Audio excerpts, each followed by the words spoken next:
In this video, I want to talk about our spiritual heart. There's lots of Bible verses about it. Jesus talking about it quite a few times. Like sin comes from the heart.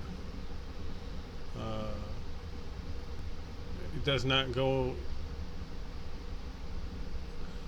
What you eat does not make you sin. What you see or do does not make you sin. It comes from within you, within your heart. And well, there's lots of Bible verses about the heart. So, from my understanding of it, and from I was listening to Charles Finney teaching too, the Lord put on my mind to do this teaching concerning that. You know how our physical heart actually has 4 chambers? So I drew this diagram, and plus Jesus did the parable of the sower and the seed, and I thought it was kind of a coincidence, but not really, that he mentioned 4 fields, 4 different types of soil conditions in the parable, and also that we have 4 chambers in our physical heart. So I was thinking, within our spiritual heart, there are 4 fields. So, and then this side, this here, we could say this is the house, the caretaker. We're the caretaker. Well, this is where our will lives. And our will takes care of the fields within our heart. Now, when one is born into this world as a child, there's nothing growing in these fields. There's nothing there. And then we, as we grow up, we decide what we like and dislike within the world and who we want to serve. And then that depends on, but with those factors in mind, what can be grown in the fields, what the soil condition, and what can be grown in the field. Like over time, as people start to like what is sinful, they can grow adultery in one field. They can grow greed in one field. They can grow. This field here could be full of nothing but rocks, hard, prideful, self-righteous. And this other field could be full of bitterness and resentment. This one here could be full of bitterness and resentment, so it's all hard as well. Nothing can be grown there. But weeds are just full of weeds in these fields because it's just nothing but greed and adultery, lust. Various kinds of sins can be grown in all these fields. Then,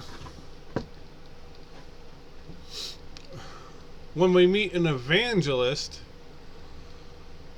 who preaches the gospel to us, then the Holy Spirit can come within our heart, if we allow him to, through our conscience, and start spreading the seeds of the gospel within our heart to see if it will grow.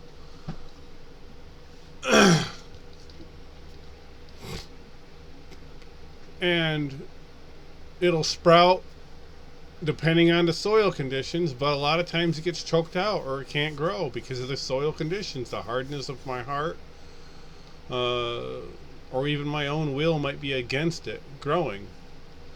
And with all those weeds growing in there, the adultery, the greed, and the hardness of the heart, many people who want the seed of faith to grow, they may want to start getting religious or try to clean up their act, try to clean up their heart to appease God, to get him to help them clean up their heart.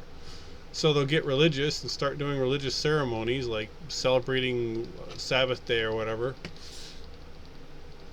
or overly tithing or whatever else to try to appease God, to help him clean up their heart, to pull the weeds of all the greed and selfishness and resentment and all that out of their heart. because they hate the condition of their heart. It's full of weeds. It looks terrible. Their heart condition is.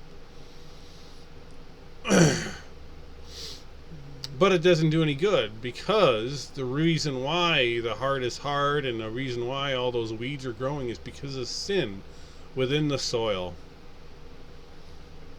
So when one repents and acknowledges that they are terrible, their sin is corrupt, it is no good, they can ask the Lord, like David did, create in me a clean heart, and the Lord will take all the soil out of the heart.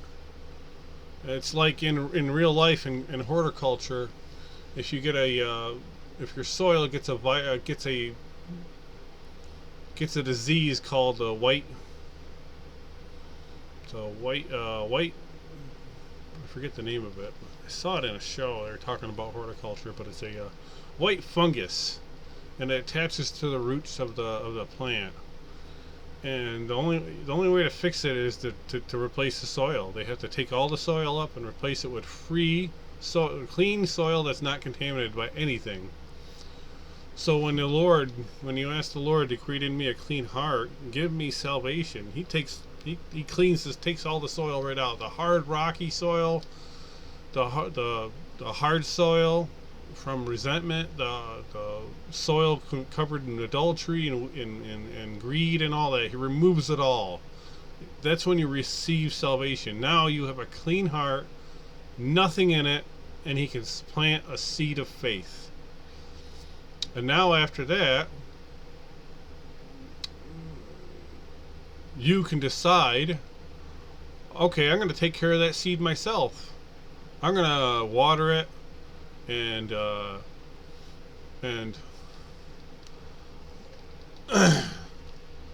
yeah, excuse the pictures. I'm not very good at art, so I'm hoping when I'm done somebody will draw better pictures for me at some point. But within that field, the seed of faith can be grown, and it can multiply, and it can repopulate the whole field with faith. And as it does, it can also repopulate the field with faith, so that you're full of faith. But a lot of people who like tell the Lord, oh, thank you for giving me a new heart, I got this, I'll take care of my faith myself, and they start trying to water it with false doctrine, like doctrine. Our theology and doctrine is like fertilizer within for our heart, for this. And you start feeding it that. If you start feeding it false doctrine and false theology, you're just killing your faith, killing the plant. If you start resenting people and choosing to resent people, and then you start to harden the new soil that God gave you within your heart. Before long, the devil can lead you back into sin, and the weeds of sin can grow in your heart again, which will lead to death. And sin itself leads to death, where nothing is growing in there. And many people are like that because of resentment and the hardness of heart. Eventually it's nothing but vacant empty land in their heart. There's nothing good in there, nothing growing, nothing living. But they can still, by being led by an evangelist, be led to the Lord, be led to the Lord, even if there's nothing in their heart, no weeds of anything growing. So, but after salvation, God gives you a new heart, and a seed of faith is growing there. If you admit to the Lord, I can't take care of my faith by myself. Reading your word and stuff, it's good for me, I know that, but I know it's not enough. So you admit to the Lord, I need your Spirit. I surrender my will to you, Lord. I need your spirit within my heart. I want him to take over the mansion, take over my will, take over the caretaker's house of my heart. So, because your will is living within this house, and then when you say to the Lord, I submit my will to you. So before you gave him your heart, he cleaned your heart of all the sin that was in it, gave you a new heart that had new soil in it, and he could plant the seed of faith so it'll grow.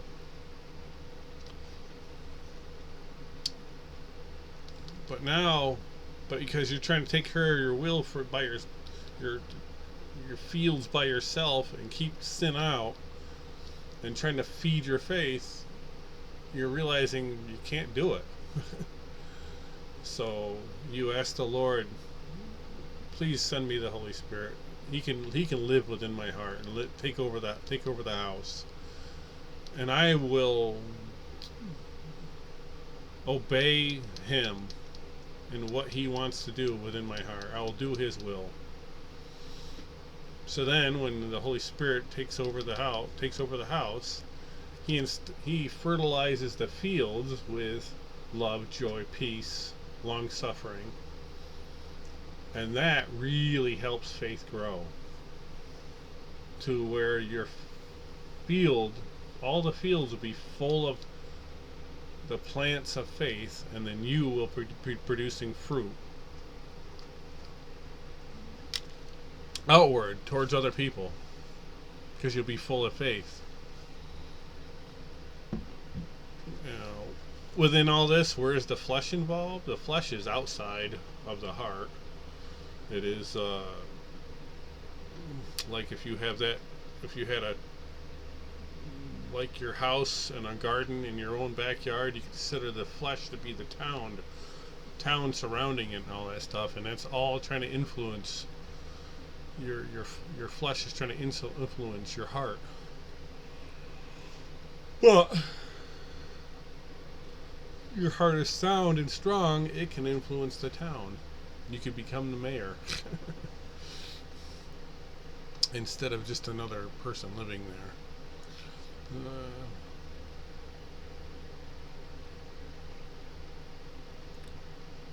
So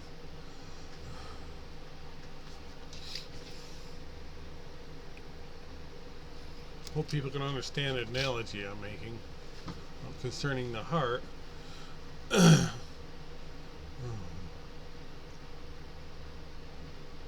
And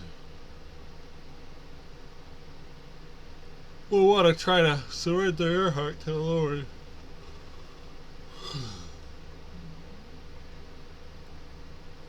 Ask him to give you a clean heart, take your sin away, and then fill you with the Holy Spirit, and you surrender your will to him, so that he is in charge, and you will walk in the Spirit, obeying what the Spirit says, so then he can fertilize the fields of your heart with love, joy, peace, and long suffering, and then you are able then to produce fruit based on the faith that is growing in your heart.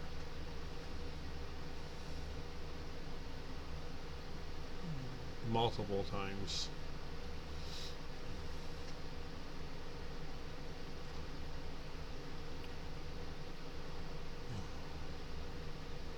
I think that covers everything I needed to say.